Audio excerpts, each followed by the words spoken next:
Assalamu alaikum wa rahmatullahi wa barakatuh. Allah Taala köptөгөн mакталар болсун. Пайгамбарыбыз саллаллаху алейхи ва салламга салаваттуу дуалар болсун. Бүгүн кыз көмүлгөн мүрзөдөн аксакалдын сөгү чыккандыгы тууралуу болгон окуяны сиздерге айтып бермекчибиз. Биз менен бирге болуп пайгамбарыбызга салават айтып, каналга катталганды унутпаңыз. Бул окуяны өз кулагы менен уккан устазыбыз баяндап берет. Анда эмесе сөз башынан болсун. 80-жылдары Чаткалда жашаган Сулайман Кожо деген кишинин үйүнө конокко барып калдык. Өзүңүздөр билгендей, Союз маалында Кыргызстан, Өзбекстан, Тажикстан, Казакстандан чыккан мен молдомун дегендин баарын алып барып камата берген. Көпчүлүгү Сибирге айдалып, ошол жактан өлүп кеткендери да болду.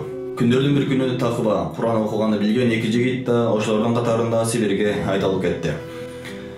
Бул эки жигит Сибирге барып түрмөгө киргизилет. Ошол эле түрмөнүн чоңу ушул эки мусулман жигитти чыгарып алат да, булар түрмөдө өтөй турган кызматын менин үйүмдө өтөсүн деп алып кетет. Ал христиан, колунда байлыгы бар адам болот. Баягы эки мусулман ошол кишинин мал жанын карап чөбүн оруп кызматын аткарышат.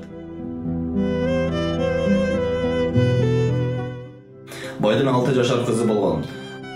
Бул экөөсү бошоп намаз окуп, Куран окуп отурганда 6 жашар кыз келип, алардын жанында отурар эле. Күндөр өтүп, арадан 10 жыл өттү. Кичинекей кыз 16 жашка толгон кезде катуу ооруга кабылат. Кыз атасына карап, "Эки кызматчыңызды чакырыңызчы, сиздер чыгып туруңуздар" деп өтүнөт. Анда атасы 10 жылдан бери кызматын кылып келген эки кызматчысын кыздын алдына кирүүсүнө макул болот. Кыз төшөктө жатып эки мусулманга мындай деп суроо узатат.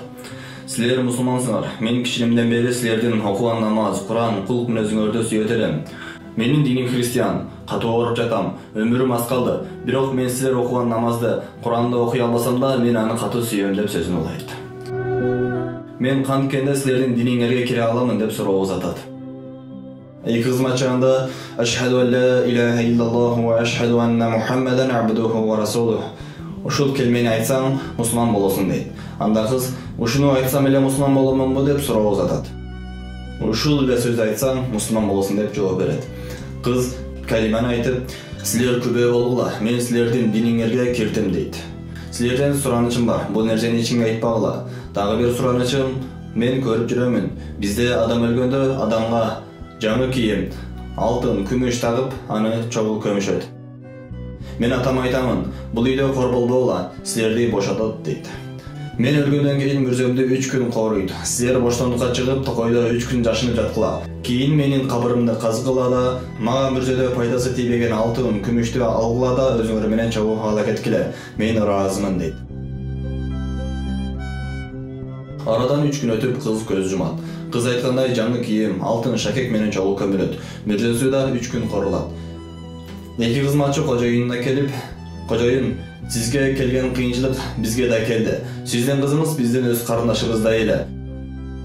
Мүмкүн болсо бизге уруксат бериңиз. Биздин да кызыбыз, балдарыбыз бар. Элибизге баралы" деп уруксат сурашат.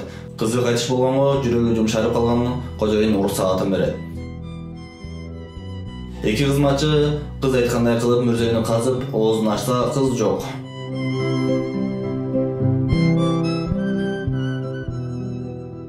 Кыздын ордунда эки кызматчынын айылынан болгон бир аксакал жаткан болот. Чочуп кетишип, бул баланча киши го деп сөз ката кетишет. Ичинде сыр сакталган эки киши айылына кирип келет да, айылдагылардан "Баланча киши каякта" деп сурап киришет. Айылдаштары "Ал киши раматылык өтүп кетти" деп жооп беришет. Эсептеп көрсө, кыз менен абышканын бул дүйнөдөн өткөн күнү бир болуп чыгат. Экөөсү түнү абышка коюлган мүрзөгө барып, казууга киришет. Казып бүтүп мүрзөнү ачса, ичинде 14 күндүк айдай болуп кыз жаткан болот.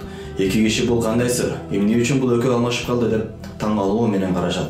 Алланын кудуретине чек жок экендигине дагы бир ирет күбө болушат да. Арадан күндөр өтөт. Күндөрдүн бир күнү абышканын кемпиринин жанында күн сууктап, бороон чапкын башталат. Анда абышканын кемпири мындай деп сөз баштап калат. "Раматылык атаңар ушундай суук күндөрү даарат алгандан эригип, Кудай, биздин динибиз эмне үчүн кыйын? Христиан эле болуп калганда кандай жеңил болот эле? Бир жумада бир жолу чиркөөгө барып, сыйынып коюп жүрө берет элек. Bizde bir Şubat namaz, bir ay orozo деп налып калчу эле дейт. Алла Таала кызга намаз окубаса да, ибадат кылбаса да, мусулмандардын кабырына алып келип койду.